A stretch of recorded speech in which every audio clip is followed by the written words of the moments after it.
It's yeah, it's time for 3 p.m. So you look good. Mm-hmm. Okay, now I see that. I think I could maybe raise it up a bit so they can see the slide deck as well. This isn't really, yeah.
He went to the bathroom.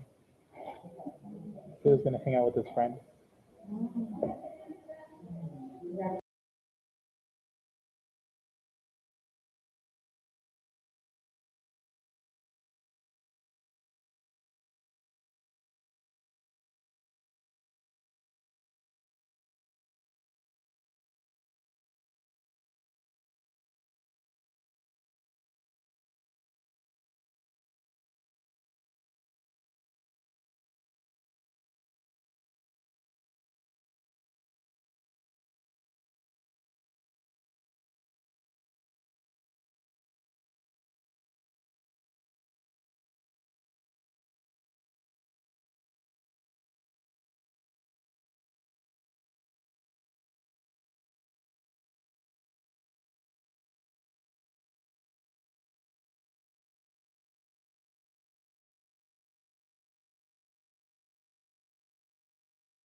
Yeah. You know, I feel like I that. So the common board is discussing. Well, I'll get to finding how I feel like this and get to it. Been doing it for a long time.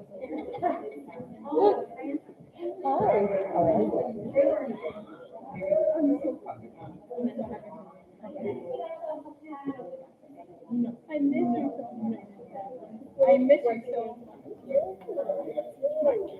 How many are there?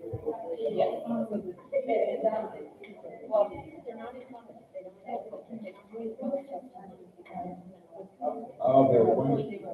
By who? By you? Yeah. I want to introduce you to all the friends of mine that in. I will. Yeah, she's a It's community me too, activist. pleasure to meet you.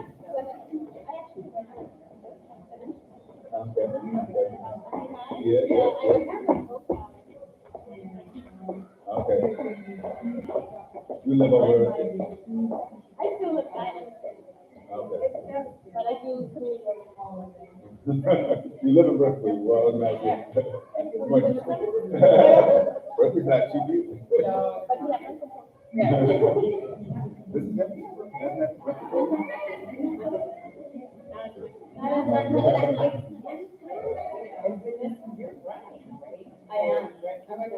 Remember? Oh, you came Berkeley? Oh, you live in Berkeley?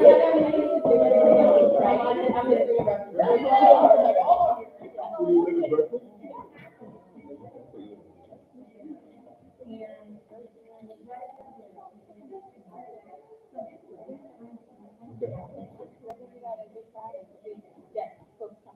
Now, do you set questions, or I couldn't print out that, okay.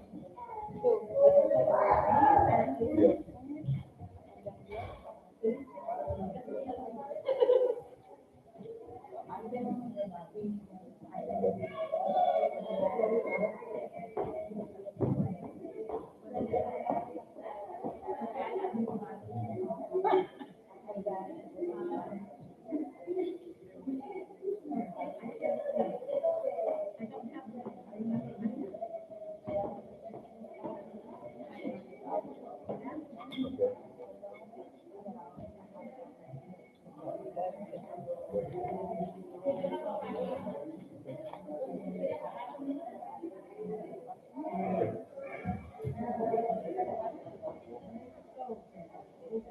Okay.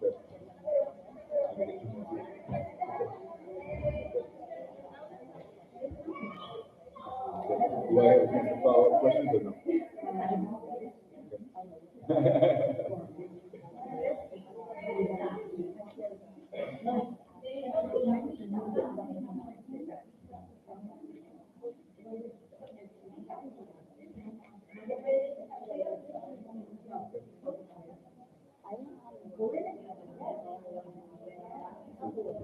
There's four right now.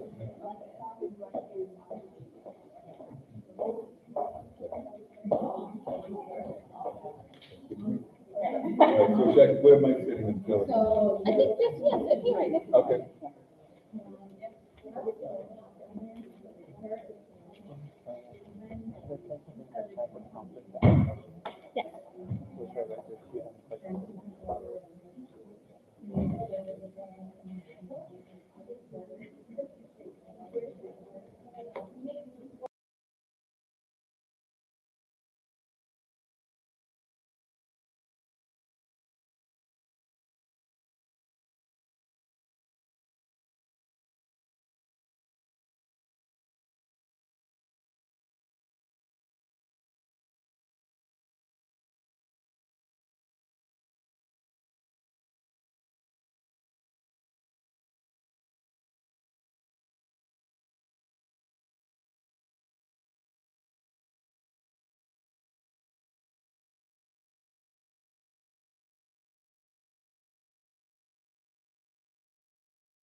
嘅話咧，可以喺後邊嗰度咧係攞一個嘅耳機咧係聽翻譯嘅。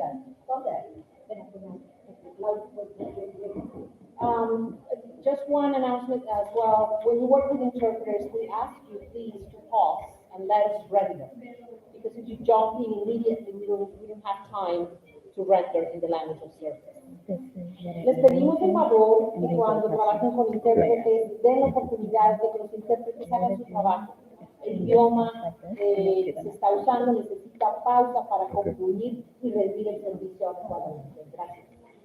嗱咁咧，如果你就係需要翻譯嘅時候咧，你哋講嘅時候咧，你哋咧就唔好話係一連串咁講落去，就要停一停，因為咧係等有時間咧係俾我哋咧係方便地翻譯嘅。多謝。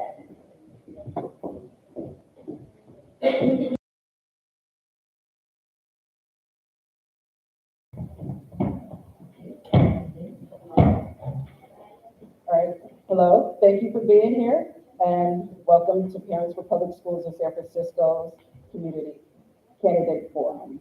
I'm Dorothy Clark. I am the Community Development Equity Officer for Parents for Public Schools.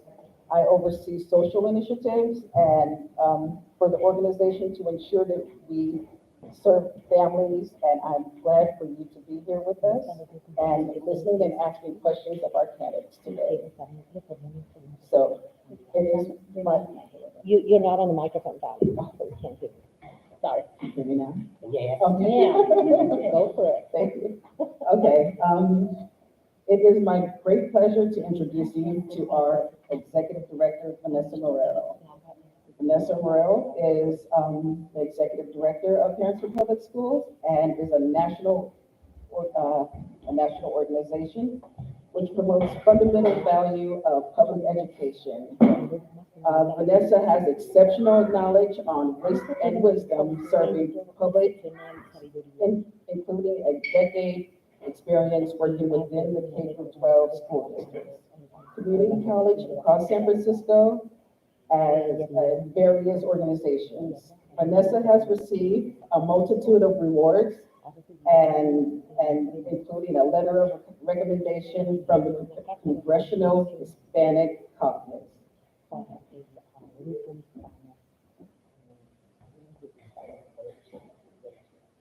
To work in the Biden-Harris administration in 2020. Vanessa was named Latina of Influence in 2021 by Hispanic Lifestyle. Vanessa promotes the fundamental value of public education in her professional and lived experience and expertise. In fact, her most recent work was leading a portfolio of 816 educational agencies in a statewide initiative focused on building organizational capacity development and technical assistance in continuity, planning, and intersegmental data linkages. That's always difficult. Vanessa holds recognitions for her service, certificate of recognition from California State Senate, California Legislature, the U.S. Department of Education, and proudly from San Francisco Teachers for Social Justice. Vanessa has served as keynote speaker at convenience of the National Equity Project, the San Francisco Teachers Association, California Association of Social Workers, California Department of Education, and California Community College Association for Operational Education, just to name a few. Vanessa has deep ties within the SFUSD, where she served as a community schools coordinator, wellness director, and learning support professional schools social worker early in her career, and as an active member of the United Educators of San Francisco. Vanessa has been bringing Parents of Public Schools of San Francisco closer to bridging the gap for equity access with all communities across the school district. And here's Vanessa. That's a great intro. Thank you. Thank you. Good evening, good afternoon. My name is Vanessa Morero. I'm the Executive Director for Parents of Public Schools of San Francisco. I want to welcome you to our candidate forum with 3 of our candidates who are running for office in the general election in November of 2022. Next slide, please, Maureen. One of the things that I'd like you to know is that we are at a really pressing time where we need unified voice in San Francisco. We want to make sure that our decision-making are in the hands of people that are focused on community engagement and voice, and which are going to be able to support outcomes for all learners. At Parents of Public Schools of San Francisco, we partner with organizations such as the Women's Building, using proven dialogue processes to uplift the voices from those who are furthest from power. We're working to facilitate families sharing their experiences in community, sharing concerns, their aspirations, their dreams for their students. And we believe that families who do this, and when we allow this to happen, it will create positive impacts in student well-being, outcomes, and in family life overall. Next slide. In San Francisco, we build for change. We cultivate solutions for all schools. That is who we are. That is what we believe in, and that is what we will be doing. Parents of Public Schools of San Francisco promotes the fundamental value of education to pursue the success of every single public school student by sharing knowledge, bridging communities, and informing policy. We are a nonprofit organization, and if you would like to consider supporting us, please see me after today's forum. My role as the executive director in Parents of Public Schools of San Francisco is to really bring together the divide that is existing in our community so that there is equitable access for all communities across the school district. We believe that engaged and empowered students and parents are critical and, in fact, the lifeline of the success of our children, our schools, and our city. The focus of today's board candidate forum is to better understand candidates' priorities around how equity for all students, especially immigrant students, students with disabilities, Black and Latino students, and also other populations that may not feel that they are at the table, to be able to understand what these candidates have planned. What we're looking for is we're looking to understand how approaches and equity policies, such as admissions-based specialty programs and schools. Next slide. Parents of Public Schools of San Francisco has 3 key priorities. One is we have a parent embassy that facilitates a remote first training and engagement program that is peer-to-peer.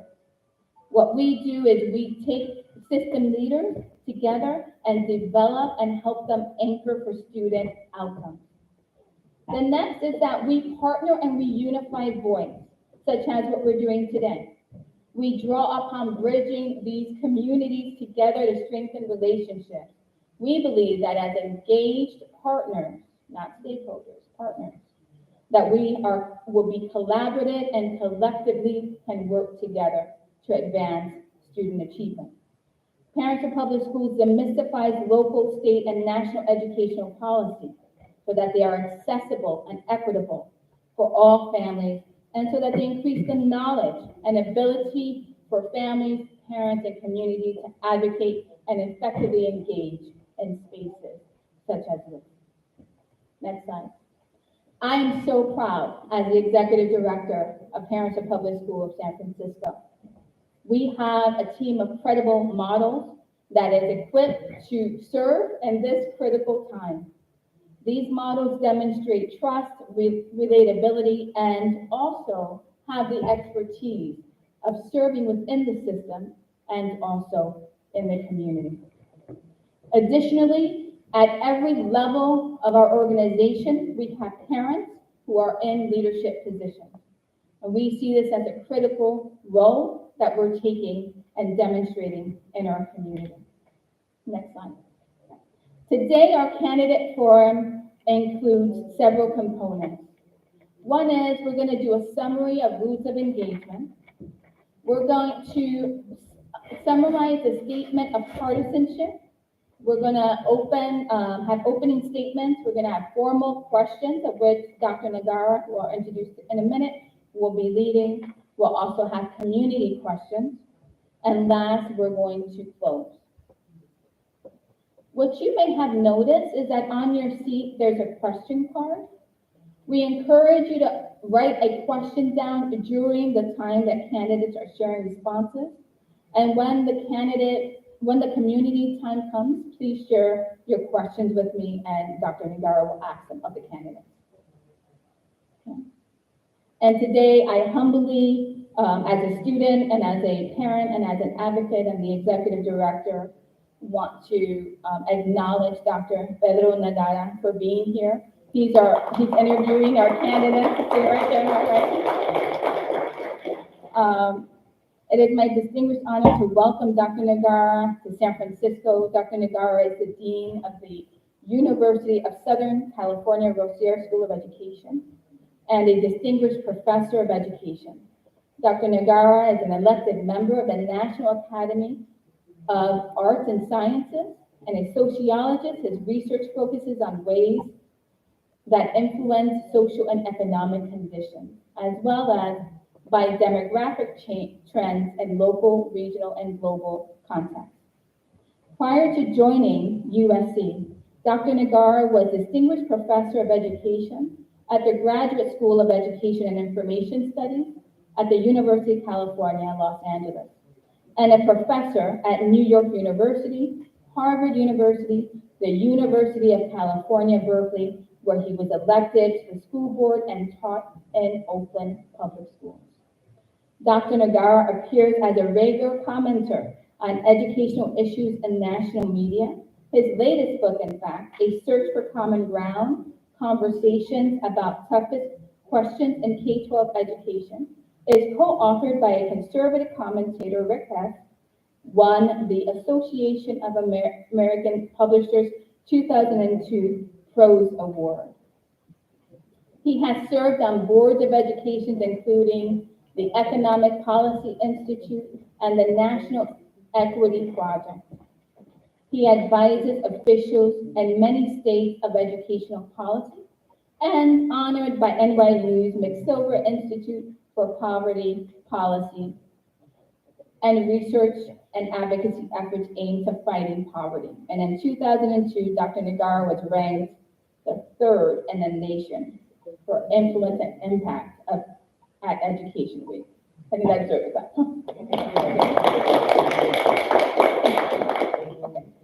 So I'm going to transition to Dorothy Clark, and as I mentioned, she's going to kind of do a little bit of the house rules, and then we're going to move on into opening comments. Thank you for hearing me.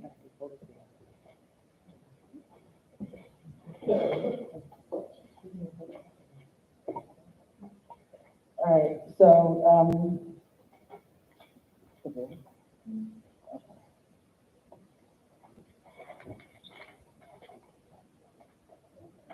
yeah. Okay, all right.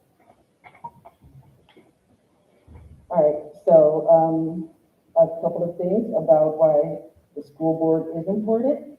It sets policy, it establishes educational goals and visions, it approves curriculum, appointment of staff and personal transactions, approval of budget, monitors student achievement, and evaluates the superintendent.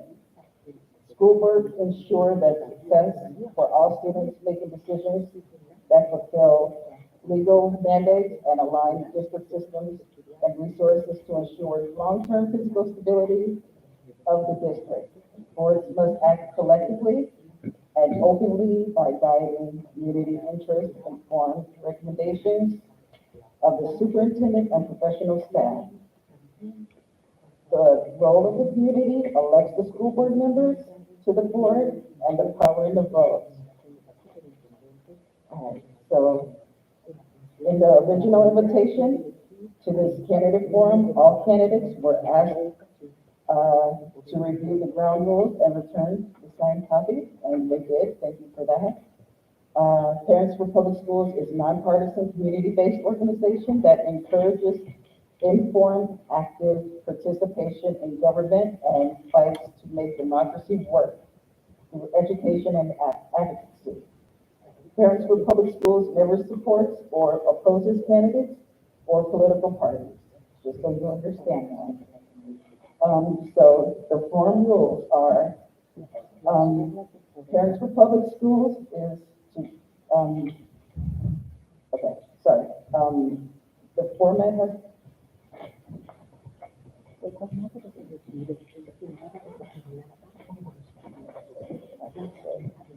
okay, okay.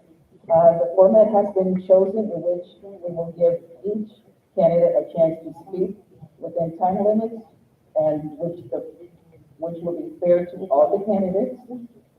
Each candidate will have a chance to answer questions. There will be no rebuttal. Candidates and community are expected to be polite, respectful, and have civil discourse, which I'm sure there will be no problem with that. No candidate literature or paraphernalia will be displayed out of neutrality. So, let's see. So as you can see, there's only 3 people on the board right now, and all 6 were invited, but Anshu did not respond to the invitation for the candidate forum. Lady Montanetti responded, but could not attend due to a prior commitment. She was invited to submit a brief statement, specified in the rules of engagement, but she did not submit a statement. Lisa Weissman Ward responded that she could not attend and did not submit a brief statement.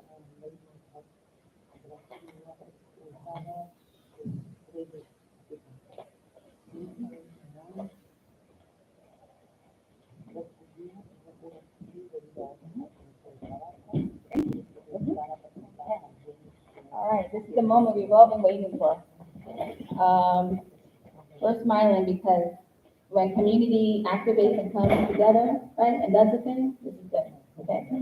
So, I'm Vanessa. This first part is gonna be the opening statement segment, and this is a segment that I'm gonna facilitate, just, so everybody knows. We're gonna begin, I wanted to let them know, the candidates, that just so that it's formal, I'm gonna repeat the protocol every question, so it's really clear. Okay, so you'll have 2 minutes to answer the opening statement, to open up your statement, okay?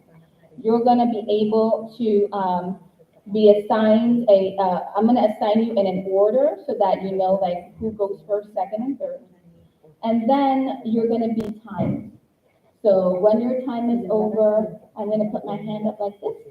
And then if you could, stop talking, and then like the next candidate is gonna go. Okay, how does that sound? All right, wonderful. Okay, so. Standing while we're there, or? Yeah, I'm gonna be standing right here. Okay, I'm right next to you. So this is the opening comments. We have 2 minutes, and the order is as follows: Alita Fisher, Gabriela Lopez, and then it will be Karen Fleshman. So we could begin with Ms. Fisher now. Okay, is it on? Yes. All right. Hi, everyone. My name is Alita Fisher. I'm running for school board because of my 4 children. I am a former mechanical engineer, now a special education advocate. I've been a parent in the district for 17 years. My 4 children have attended 8 different schools, and I've been a member of district-level advisory committees for more than a decade. It was really my experience, though, being a parent of a child with a disability and sitting in IEP meeting after IEP meeting, that turned me from an active parent into a parent activist.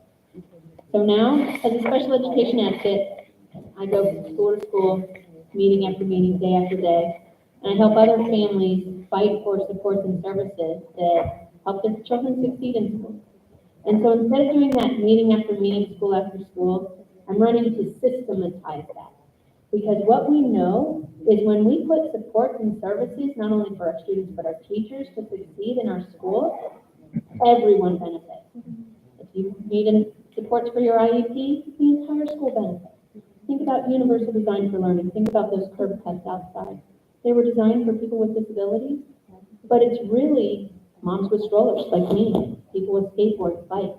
Everyone benefits from having those curb cuts outside, right? So one of my priorities is universal design for learning. Also, our reading curriculum, been working with our curriculum and instruction department for many years, and we're to the point now where we're talking about adopting a new curriculum because less than half of our students are proficient readers, and there is no skill set more important for our children than reading. So reading and getting more support and services into our schools, fixing our payroll system, Empower and that debacle, making sure that we have more paras who get a full day's pay, by the way, and earn and work a full day, more social workers, more school psychologists, more nurses, more professional development time for our teachers, more co-planning time. These are the things that are going to make our students successful and really drive improved outcomes throughout the district. Thank you. Thank you, Alita. How about now? Okay. Hello, everyone. Thank you for being here. My name is Gabriela Lopez, and I just want to note how special this place is. I always look forward to being here, and I appreciate the time and energy that's been put in having us. My background and experience is rooted in education, dating back over 13 years. I started my work and my career off as a paraeducator, which helped ground me in becoming an effective bilingual educator in SFUSD schools. I am proud of the work I've done in public schools, and I recognize that is because of the community that has contributed to what we want for our students. While working in SFUSD schools, I quickly learned the importance of union work. I was on the school site council. I was the arts coordinator of our school site, and I'm also a core member of Teachers for Social Justice.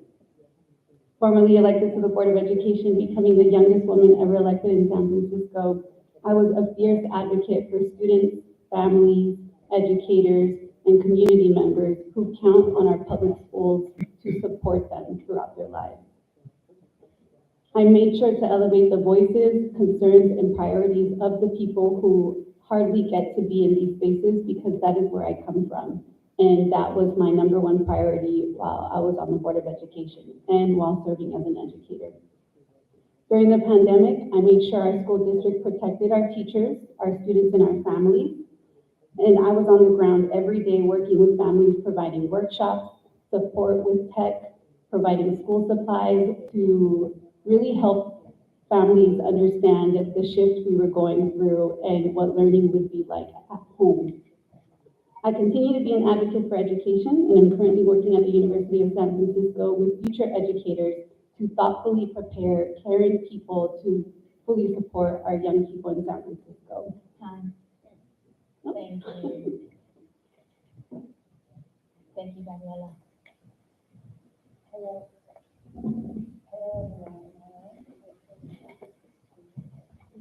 Can you hear me now? Yes. Thank you. Hello, everyone. I'm Karen Freshman, and I too want to say thank you so much, Vanessa. Thank you, Pedro. Thank you to everyone from Parents for Public Schools and all of you for being here as well in this very special space. When we met before, it was up in the Audrey Ward room, and I love just being in this space and feeling the history of the women's movement in San Francisco. I'm Karen Fleshman, and I'm running for Board of Education to unify San Francisco for San Francisco Unified. I'm the parent of two SFUSD students who've been in SFUSD from kindergarten, and I am so grateful for the education my children are receiving and the way they are developing. But when I realized that only 58.5% of our students are graduating college and career ready, into a city where we created 7 jobs for every unit of housing, it really made me angry that we're not doing more to prepare and connect our homegrown young people to the limitless career opportunities available in San Francisco. I come from the field of youth workforce development and also college access. So the early part of my career was in immigrant community outreach, reaching out to immigrant communities to help people apply for naturalization and for asylum. And I shifted focus to workforce development when I realized how pervasive joblessness was among Black and brown people, and specifically Black and brown young people who were not getting college degrees, who were not graduating from high school, and were disconnected from the economic mainstream. I created a corporate sector summer internship program called Ladders for Leaders that put young people for their summer jobs into leading employers in New York City. And thank you. Thank you, Cameron. Okay, so I want to just thank the candidates for sharing their opening statements. This is the time when we're going to transition. Dr. Nagara is going to be interviewing the candidates for structured questions that Parents of Public Schools of San Francisco has. I'm going to still serve as your moderator and timekeeper, and I'm also, before he asks a question, I'm going to let you know what the order is going to be.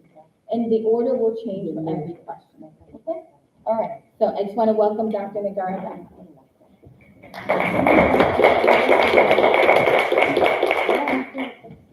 Good afternoon. Great to be with all of you and great to be part of this forum. So the first question, and I guess you'll let them know it's 2 minutes each? Yeah, 2 minutes each. Okay, concerns the specialized high schools. And this has been an issue that's been controversial for some time. As we know, schools like Lowell are not representative in terms of the composition of the student body at the school. What would you do as a board member to address this issue?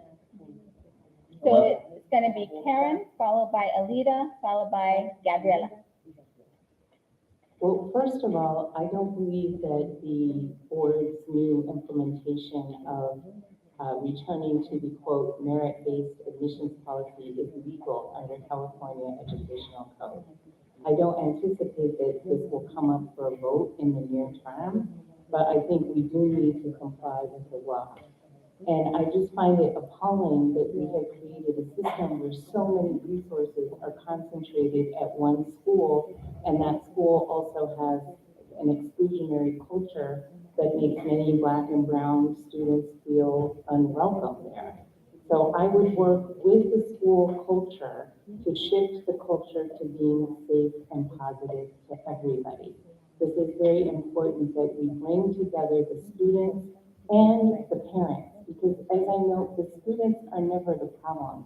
It's the adults who are the problem. It's the adults who are teaching this, that Black and brown students are inherently inferior and Asian and white students are inherently superior and deserving of better opportunities. So we have to go against that narrative and bring the community together to heal our divides. And whether I win this election or not, I will be working on that after this election.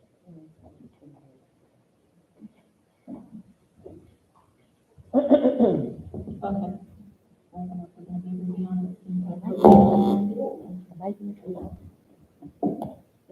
Okay, you hear me?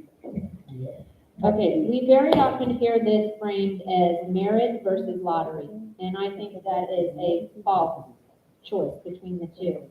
I don't think it's any lottery system that's ever going to drive merit at any school. It's going to be the resources, the support, the teachers, just everything that's available at that school that leads to strong outcomes for our students.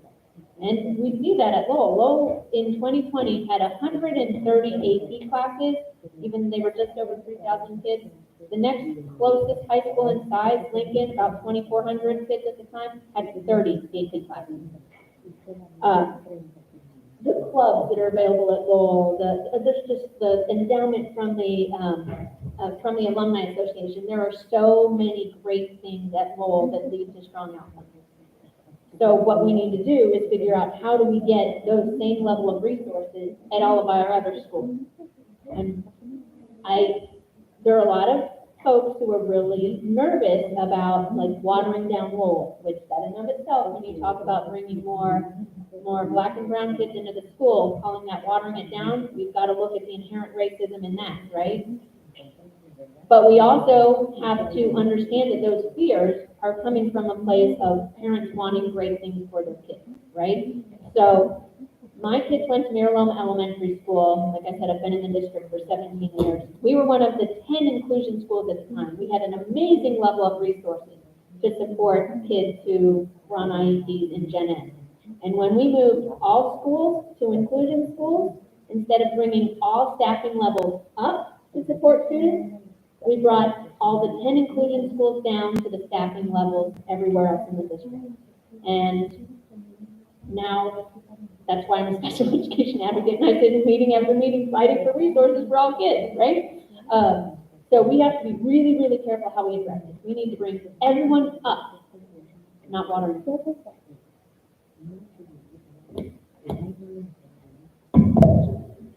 So what I get to do is build on what my fellow candidates just said, and as someone who was serving on the board when this issue came up over and over again, I stood by my decision because of the various examples that were just named, and the really painful issues that we were learning about throughout the years.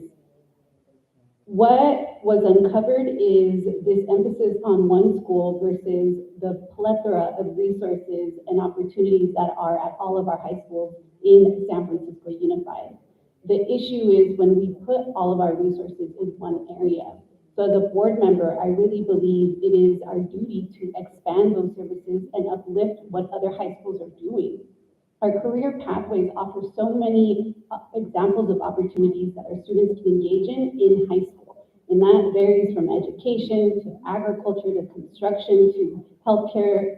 Any version of a career that a student wants to engage in, they have that in San Francisco. We need to provide the resources for them to take advantage of it. There's also the ability to take college courses with City College in San Francisco, really building the relationship that SFUSD has so that when our students exit the school district, they have college credit already at their disposal when they're entering the next stage of their lives.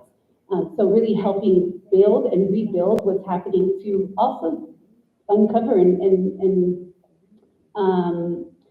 support the issue around not having enough educators in both systems. And then the other thing is, yes, just ensuring that we're not focusing on one school because of the prestige and because of the reputation it's been set out to have across the country, but really highlighting what all of our high schools have to offer. Thank you for those responses. So the next question is about school discipline. And as many of you know, the rates of discipline are disproportionate, such that students of color, Black and Latino students, much more likely to be disciplined, which often means suspended or expelled from school than other students. So the question is this a problem? And if so, what would you do about it if you're elected? Do we start with the leader now? We're going to start with Gabriella, then Alita, then Karen. So the reason why I became an educator was because of those very experiences I was having in my public schools growing up. And I noticed it was predominantly Black and Latino students who were impacted. What I realized as an educator is how we are creating an environment that students are feeling cared for, are having a joyful experience in, are getting the supports that they need, and have the ability for myself to learn from them, from their families, from what they want to see, to incorporate that into the curriculum. When we're talking about discipline, it is disproportionate, and we do know that.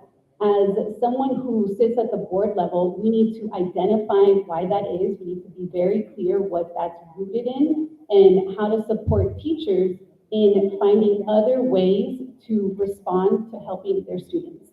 It cannot be sending them out of the classroom. It cannot be sending them to the office. It cannot be taking away more time from the classroom. What it can be is offering educators time to create wonderful lessons, to create engaging and creative lessons that includes art, that includes movement, that includes things that help students feel joy while learning, and less on trying to control a student for displaying behaviors that are natural to them, and really taking the time to learn what does work for each individual student.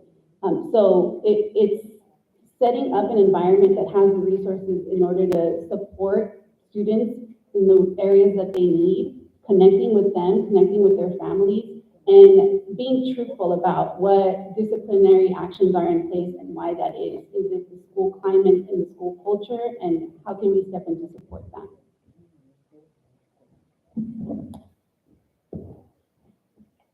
As the past chair of the Community Advisory Committee for Special Education, I got invited to sit on a lot of district level committees, and one of them was our, what's now called the Comprehensive Coordinated Early Intervening Services. That's called CSIS for short.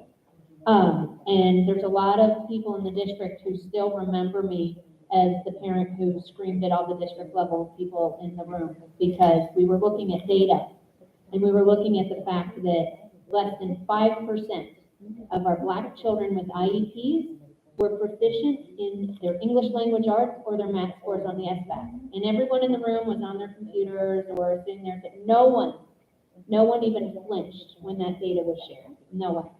And so I stood up, raised my hand, and very passionately said, hang on, are we really just gonna let that data point go? Are we not gonna do anything about it? So I have been honored to be on that committee for more than 5 years now, and it's still, you guys can still, the disproportionality in our data. We are considered as a district significantly disproportionate in the number of African-American boys that we suspend, in the number of African-American boys that we refer to special education under the categories of other health impairment and emotional disturbance. And those are the behavior-related categories we're talking about. Not, hey, this child has a learning difference, so they're frustrated, they're upset, they're acting out in the class. We don't refer for the academics. We don't see we see the behaviors. So that's something that CSACE is working on now. One of the things that's been tried in many settings is when students are referred for emotional disturbance as their IEP eligibility category, all of the identifying race and ethnicity information is removed. And that actually, when they did that, that led to a reduction in the number of Black and brown children that were made eligible.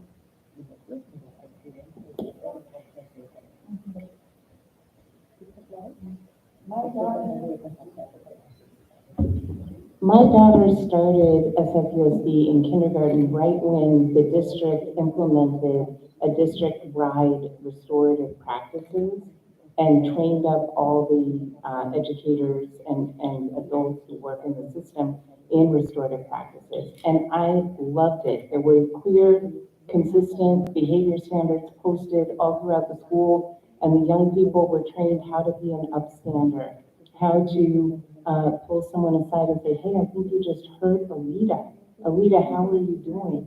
What can we do to make Alita whole? And as I saw my daughter develop, and I just saw her skills and her confidence and her ability to resolve conflict grow, it was amazing. And the behavior at our school was great, and our test scores went up. It was amazing.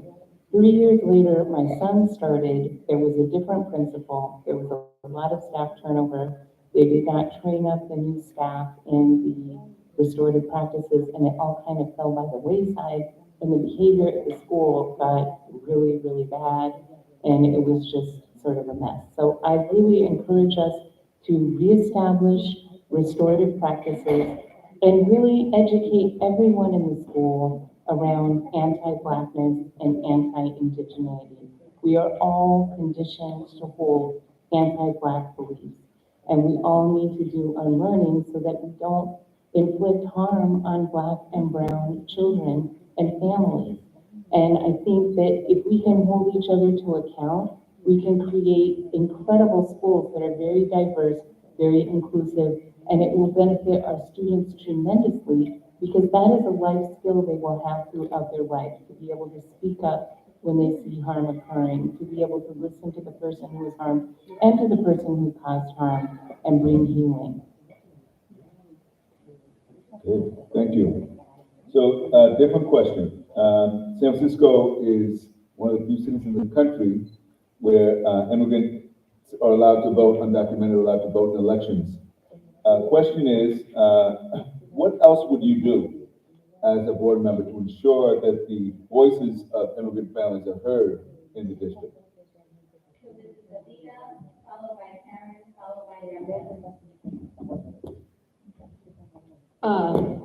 Listen to our families. Our parents are our students' first teachers.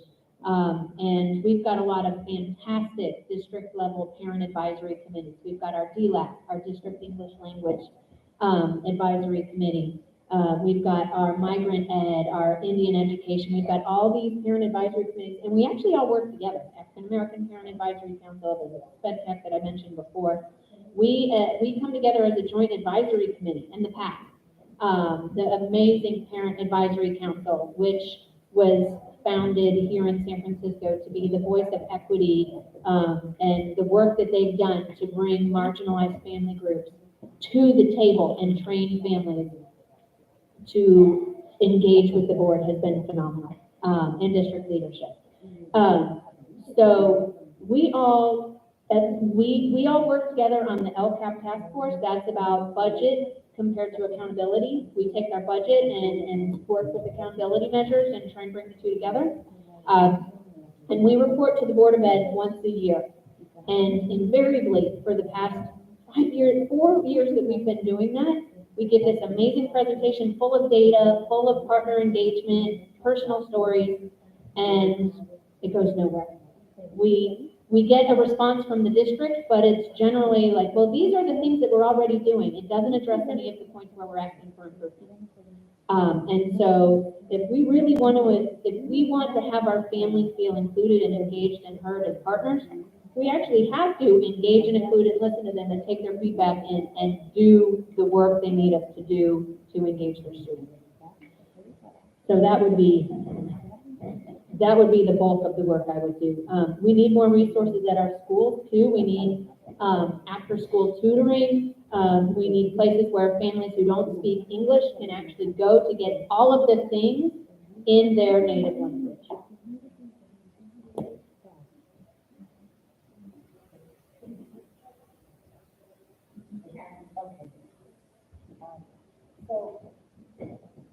As I mentioned early in my career, I worked serving immigrants and specifically conducting outreach to encourage immigrants to become citizens of the United States. And what I learned is you have to really tailor your outreach to each specific immigrant group. They're all different. They all have different cultures and different institutions. And I think it's really important, SFUSD needs to reach out and go to where immigrant communities are already gathered, not expect, oh, they're gonna come to 555 Franklin and know about everything that's there. And 56% of our students have at least one immigrant parent. And we have to tailor our outreach to each specific community. It's especially important that we educate immigrant parents about college access and their role in helping their young people to prepare for college, and to work with community and faith-based organizations. One thing I've learned out campaigning is that our current Arabic translations are not comprehensible to people from Yemen, because it's written in a different kind of Arabic. So we need to make sure that our translation and interpretation is actually aligned with the community's needs. And I was really appalled. Young people and families led a drive to get Eids calendared as official SFUSD holidays. And originally this Board of Education said yes. Then they said, we're putting a hold on that and creating a whole process for deciding what days are determined to be holidays. And it was just heartbreaking to see all these young people and families who organized and had been working on this for over a year to have this decline of Eid was just such a slap in their face. And what it does is it demoralizes the community, because they're gonna be like, why should we organize? Why should we do anything? Because they're not gonna listen to us anyway. So I think it's very important to listen.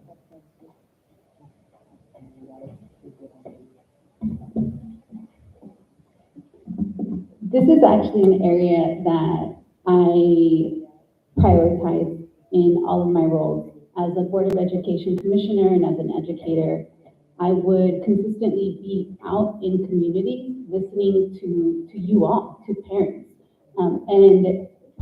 The reason why that was most important is because that is what influences the decisions I'm making as a board member. The voices that we're hearing from the people who are impacted the most by our schools, which is our immigrant families, is one of the most important things and a priority for me. I would come to communities, I would translate information. I'm grateful that I'm bilingual, and as a first generation daughter of immigrants, it is something that is personal to me as well, to be around people who are advocating for their children, who are fighting for their children. That affects and impacts all of our school's children. So being out in the community, making information accessible, learning from you all, and including you in the process.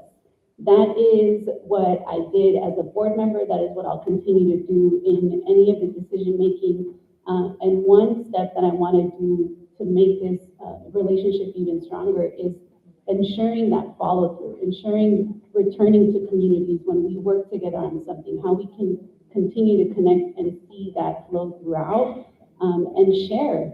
I think what the Board of Education does is often lost to people. It's not clear, it's not accessible, and one of the things I wanted to prioritize as a board member is educating folks on that and letting them know what it is that we do and how you can participate. As a public, you are part of this, and we are representative of the people who we're serving, including our immigrant families. So I will continue to do that work.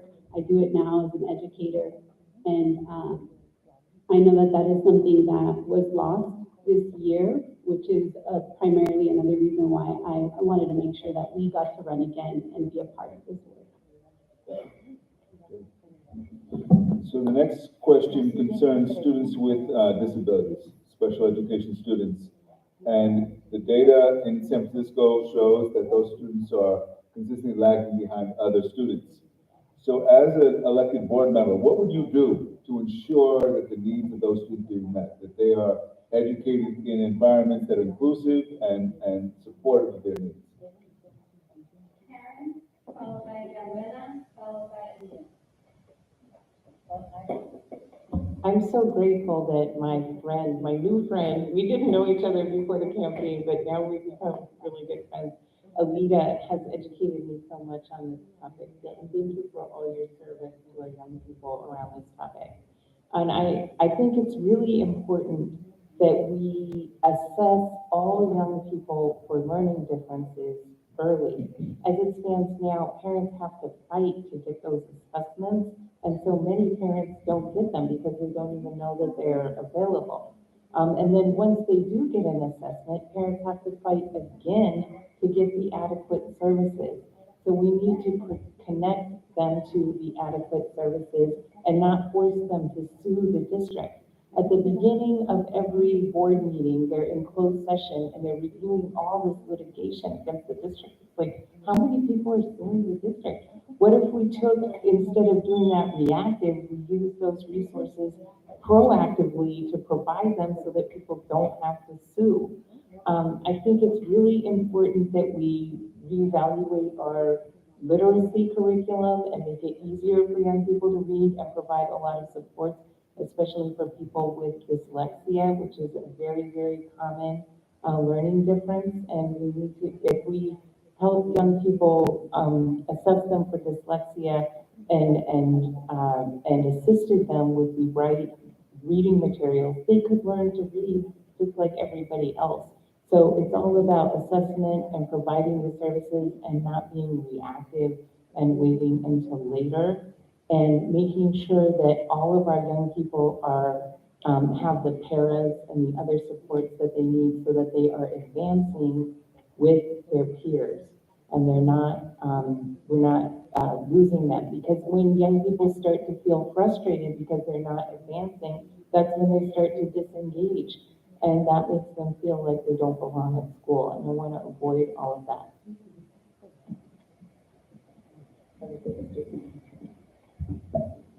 I agree with that, and as someone who was observing this, really questioned, how is it that we're not investing in the specific positions, the specific resources that are required legally to fully serve our students? How have we gotten into this place where there's all this litigation, as you mentioned, and funding for that, but not for that initial investment that will truly be an individual who can show they're caring for the students we're serving. That needs to change. I understand that that is a culture in the school district, and I also recognize the importance of families advocating for their students, but we need to show the city that our investment is primarily with our students early on, beginning as soon as they enter the school district. I agree that we need to have individualized plans for each of our students to fully support their learning styles, identify early on what it is that they need in order to completely learn and be a part of the classroom environment, to feel joy while they're learning. And I also think that we should educate our families to be able to be a part of this as well. Parents want to know how to support their students. They want to know how to be able to identify any issues that could come up later on. And we should provide, as a school district, we should be teaching our families as well how to identify these and provide the resources in order for them to advocate for their students before it gets to a place when we've lost the trust with our family and we can no longer fully serve our students the way they deserve to.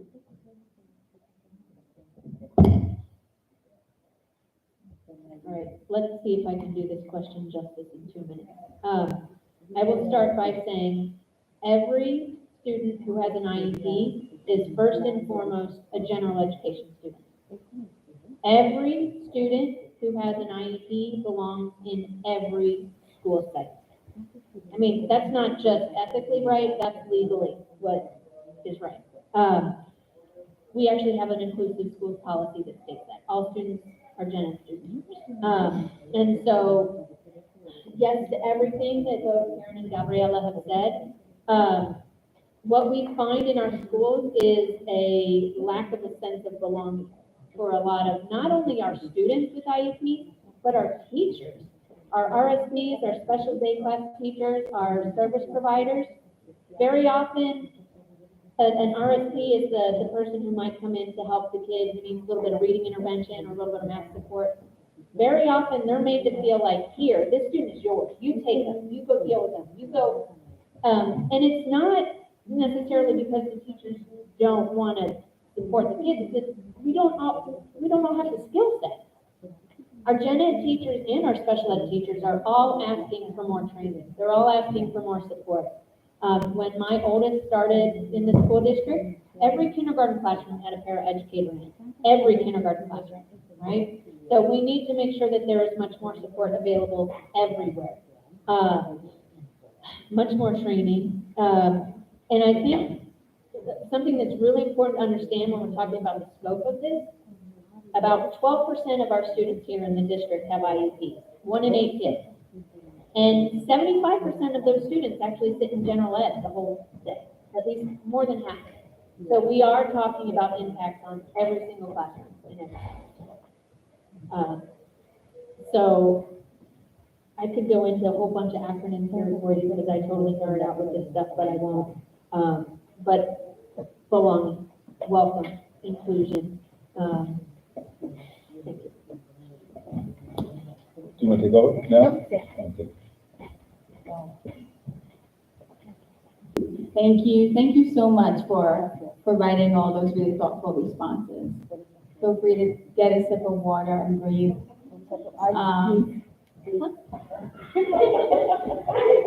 Thank you to Lorenza and to Laura for being here so that we have language accessibility. This next portion, this next segment of the candidate forum is gonna be about community asking questions. And the way we're gonna do it is, we're gonna take questions first from the community that is in the room. If you have a question, if you could please write it down on those pieces of paper, the question cards.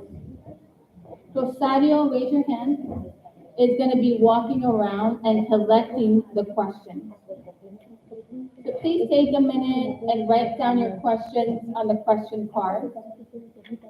And Rosario will receive your question and bring it up to the podium.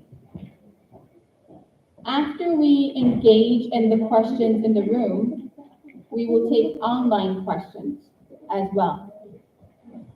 Candidates. In this case, the protocol looks like this. When Dr. Nagara asks a first question, any of you can raise your hand. I will call on who will go first, second, or third. Not everybody needs to participate with every question. Okay? All right, thank you.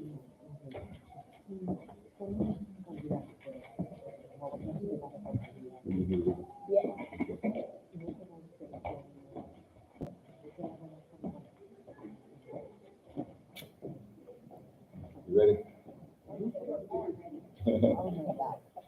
Okay, this one is in Spanish, so we need the translator to, Yes, my pleasure. you want to, okay, you want to translate that one? Sure. Hay dos en español. ¿Pero usted habla español? Sí, ¿por qué no? So, how will you be working with parents and the city now that the parents are the major support for the children in their homes? And sometimes the services, and services in the city, but there's no housing for them. And there's no stable housing for them. And those problems really affect the children emotionally, economically, and academically.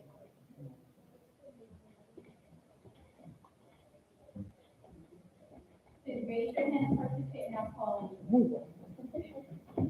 Gabriela, you have 1 minute.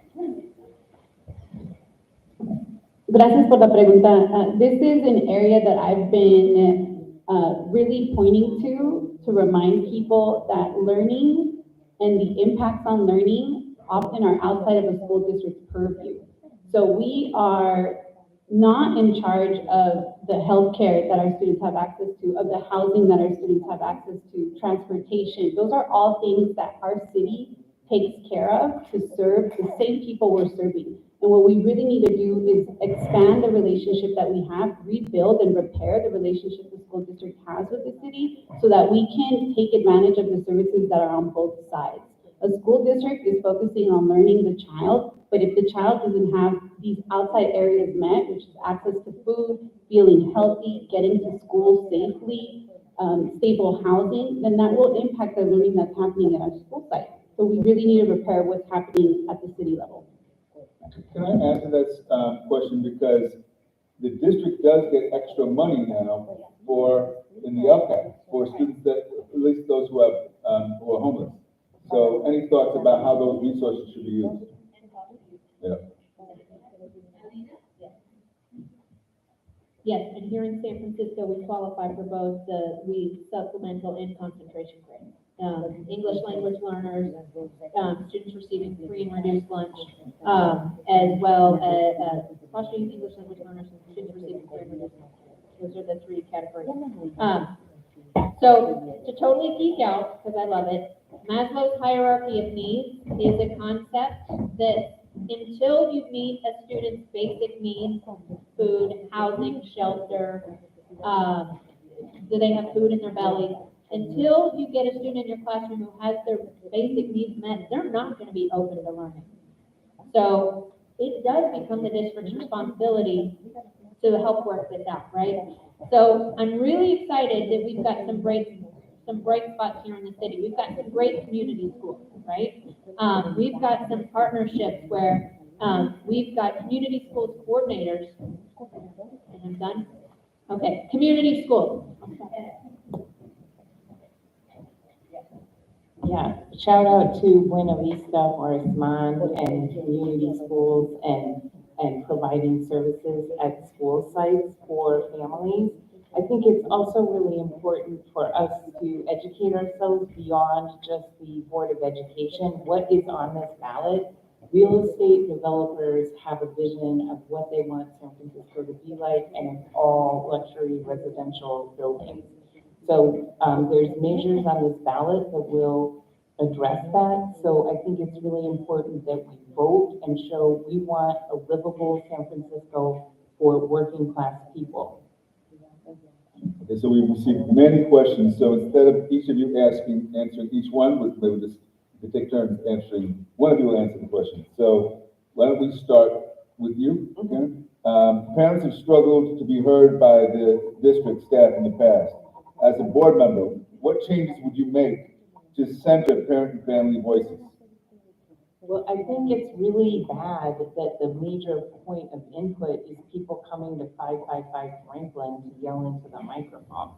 I think as board members, we need to be out in community. We need to be coming to meetings organized by Parents for Public Schools, and be in community with you. And also to visit other types of organizations, like faith-based organizations, or ethnic organizations, community celebrations, be visible in the community so that people don't have to come to us, we are going to them.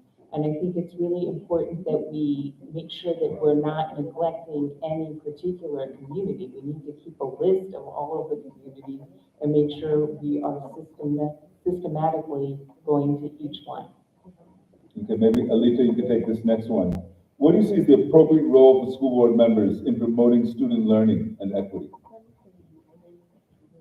I think the school board members are responsible for setting the vision and values and, making sure that they're setting the priorities for our school district, and academic rigor, families, students being successful is priority number one. Well, one of the top priorities, right? We've got, can you repeat the question again, make sure I'm answering? To improve governance, what would you do? Oh, to improve governance. And to promote learning and equity.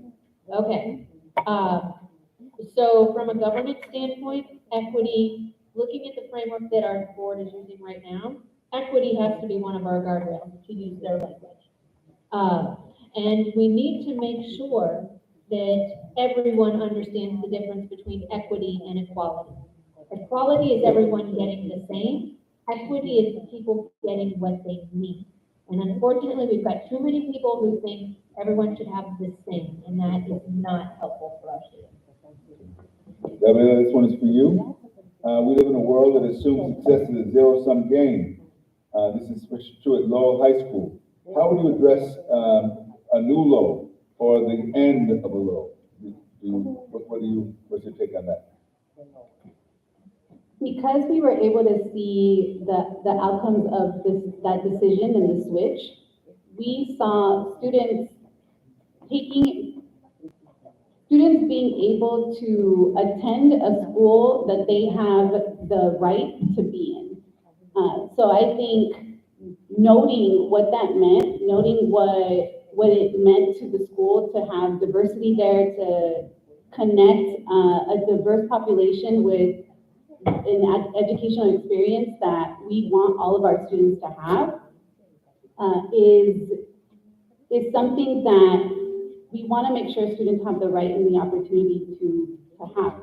What I don't want to encourage, and what we've seen, is the intensity of that experience at a specific school, at Lowell, that really just takes away from joyful learning experience. Sorry, I went over.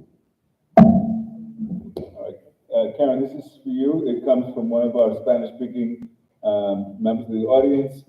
I can read it, I have translated myself. So do you have a plan for getting parents more engaged in the education of their children? Do you want me to answer in Spanish or English? Okay, I will try to answer. Okay, so yo creo que es muy importante que los padres se sienten que se pertenecen en las escuelas. I think it's very important that parents feel that they belong in the schools. En la escuela de mis hijos, yo, I facilitated, how do you say? Yo facilité unos talleres con otros padres para enseñarnos a los padres cómo relacionarnos como iguales. Okay, in some of this, with my children, I facilitated some workshops in order to help parents understand and learn how to relate amongst them. Like, As equals. como iguales. Yeah, porque hubo, Like equals, sorry. algunos padres se sentían, mejor o más, merecido en la escuela. Some parents felt like they deserved more or they were better than other parents. Y hay que tener una cultura de que todos los padres somos iguales, todos queremos lo mejor para nuestros hijos y nuestros hijos merecen que nosotros trabajamos juntos. So we need to create a culture that we all deserve the best and that we all together will work for the best of our children, our hearts.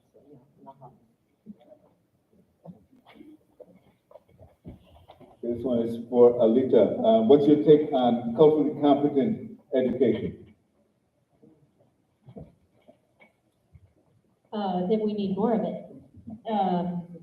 So our social studies curriculum in particular is so outdated that it's pretty offensive, and that's been raised by families for a long time. And I know it's on the list in curriculum instruction of curriculums to update, and I hope that happens very, very soon. We need more ethnic studies. I know there's been a lot of work in our visual and performing arts department to do arts integration and bring arts into the classroom to be able to engage all kinds of multisensory learners. But I think a lot of it actually starts with hiring more Black and brown teachers, more Black and brown staff at our schools, making sure that we've got people who are from the cultures that we want to engage our families in. These are hard to answer in a minute, by the way. So thank you for your patience. Okay. Gabriela, for you, what plan do you have to increase, I guess, more inclusiveness in public education after the pandemic? Are there things that you would want to see happen differently? So what I want to continue to raise is the importance of including Black, Brown, Samoan, Native students in our work, in what we're referencing, in our goals, and making it specific to the communities that are often left out. That's also including our LGBTQ students, students with disabilities, and our immigrant students. When we're talking about any plan, when we're talking about goals or things we want to achieve, they need to be included in this, they need to be a part of it to better give us insight to what will work for the communities we are serving. And then shift the culture in our school districts and in our cities so that people can see what's happening at our school sites. If you're on the ground, you really can see wonderful work that our educators are moving forward, that our families are contributing to each school, but we don't get to highlight and celebrate that, and that needs to change. Okay, Karen, this one is for you.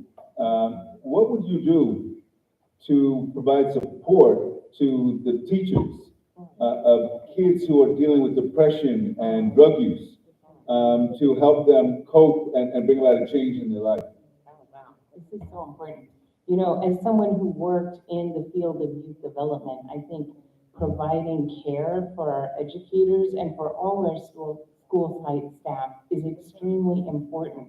Professional development, appreciating them, making sure they are paid and that their benefits are straight, and getting them a raise, and really giving them the kind of professional development that allows them to better serve our young people, and really help our young people, because you can't give from an empty cup, and it can be it can be exhausting emotionally, spiritually, financially, in so many ways, physically, to be an educator. So giving them time to rest, giving them time to collaborate and plan, and just letting them know, showing them through our actions how much we appreciate and value and listen to them and respond to their needs. Anybody else want to respond to that? Because we're in the middle of a mental health crisis in a lot of our schools, and so the needs are very great. We need more social workers, we need more therapists, we need more school psychologists, we need more behavioral health support and mental health support from the county. Right now, for students who receive special education services, you can often qualify for something called educationally related mental health services. All of our providers in the city who offer those called ERM services have about a 2-month wait list. At the end of last school year, one of our providers, Seneca, who does the most wraparound therapeutic behavior intervention services, they told the district, no more. We can't take any more referrals. We're too maxed out. We're at crisis level. We need more support everywhere. So anyone who's looking into a new career, go into therapy, please. Come work with our schools. Our students need you. Our teachers need you. We all need you. Thank you. Just to add, I don't think it'll take a minute, but building on that, creating that career pathway for our students. So this is something that we need to be investing in now to focus on and have and be ready 5-10 years down the line, because it is a problem that we've all now fully faced after the pandemic. And it's another thing I wanted to note is this is something we can also promote pre-K through 12. So really helping our younger learners understand mental health and well-being and what that looks like. Okay, this could be for anyone who wants to answer. How would you work with parents whose children need more services, but the parents are so busy working that they don't have the time to navigate the system themselves?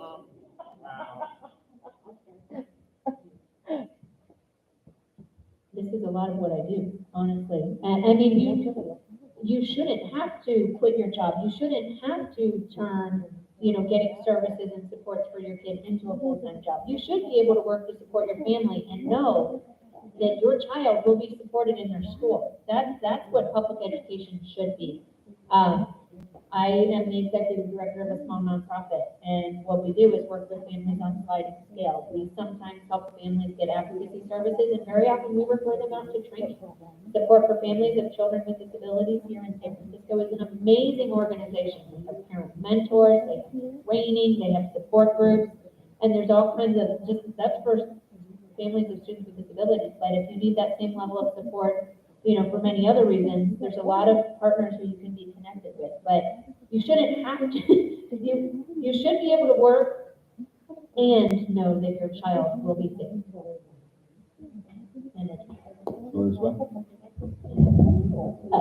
My experience as a teacher was exactly that. When your student was in my classroom, you knew that they were taken care of because that was the relationship that I built with families, and that was my job as an educator to ensure there was trust.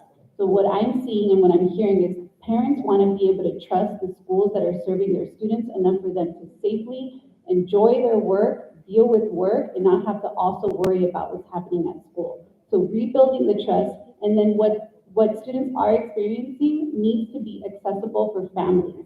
So the information that we're giving you, not endless reports, but a brief summary of what we're doing to support your student further so that you understand what's there, what's needed, and you don't also have to take in all this time to recognize and read reports that might be harder to understand.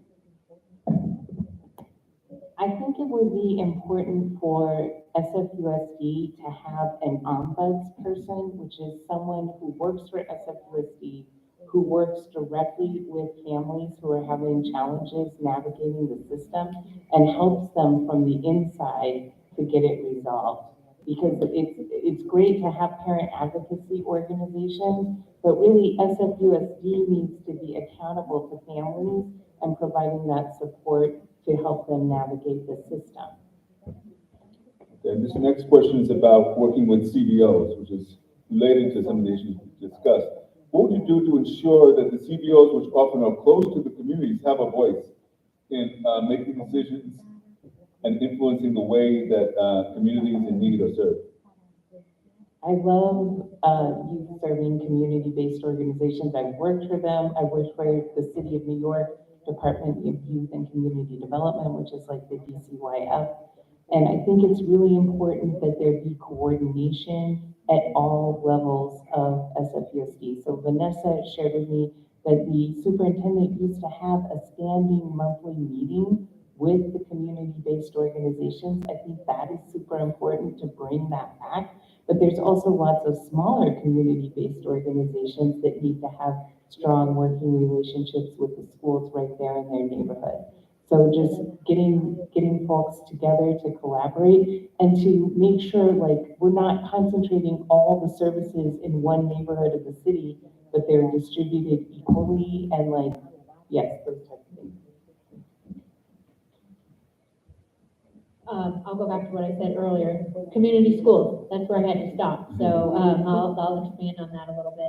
A strong community school partnership does bring those CBOs, community-based organizations, in and helps make sure that there is true partnership. One of the best models that's been highly publicized lately is the LeBron James I Promise School out of Akron, Ohio, where he dumped millions, maybe cajillions of dollars into the school. But, you know, families get everything. The kids get bused to school, 3 meals a day. Parents can come in and do laundry.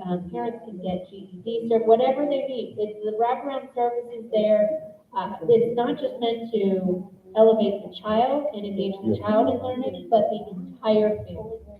And if we really want our students to succeed, we've got to make sure that the whole family is involved in the education. That's true partnership.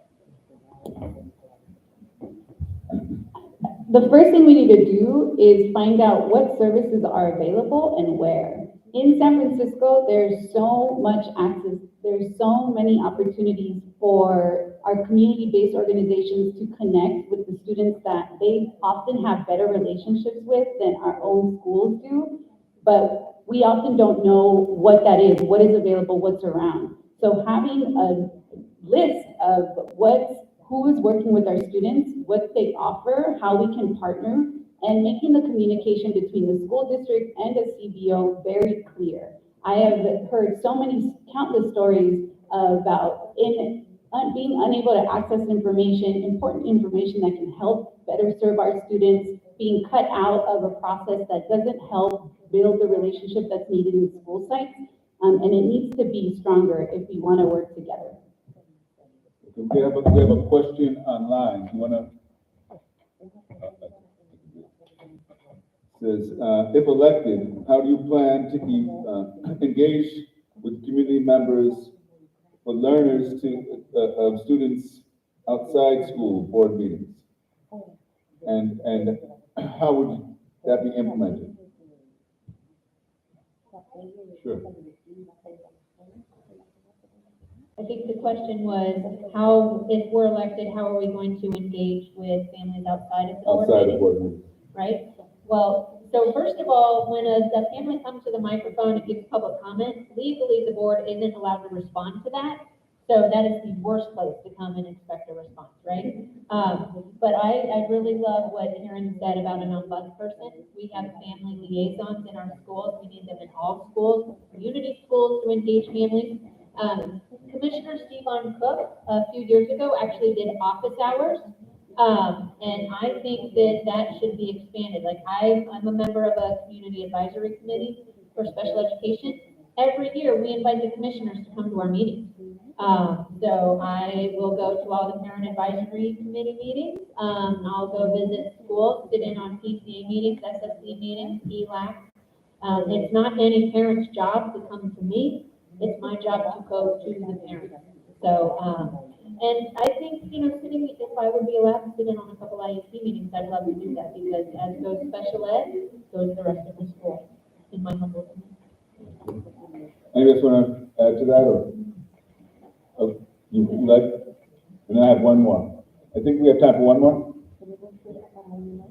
So this was what I would do as a Board of Education Commissioner, make sure that I am available for people, not in a space that is already inaccessible. What I was able to support was making sure that our meetings were translated in Spanish and Chinese at every single meeting. We also provided a childcare right before the pandemic, so this was another way to make it more accessible, but it didn't mean it was the only way to connect with the Board of Education Commissioner. I would be out in communities, I would be out at events, at meetings. I was completely accessible. I'd like to talk to parents every single day while I was serving. And it's something that I will continue to do. My primary focus is making sure we teach people about how about the processes, how they can advocate for themselves, and how they can then teach other parents and community members about that process, so we can have a stronger community-led process that isn't on one board, but on the whole community. I want to take this moment to shout out my fellow candidates because we show up. We showed up at the NAACP September meeting. We showed up at the Coleman Advocates Youth-Led Forum along with Commissioner Lisa Weissman-Ward. We showed up at the Chinese for American Action conversation on how we can build unity and heal the relationship between all our communities, along with Commissioner Lisa Weissman-Ward, and the three of us are here together. There's only been 2 times when all the other all the other candidates have been together in this entire election. So I think we're showing that we are here in community and listening and accessible, and that is going to be our style, that we are here to represent every family, every neighborhood, every school, every student. We will go to you. You don't have to come to us. So that's going to conclude the questioning for now, as we're running out of time. I just want to say that I was on as an elected board member myself in Berkeley for 4 years, and so I know from experience how hard it is. And so I want to just commend these 3 individuals for stepping forward to serve and for being willing to engage the community in this forum. And we thank you for your time and your willingness to serve the community. And thank you, Vanessa, and Parents in Public Schools for organizing this event.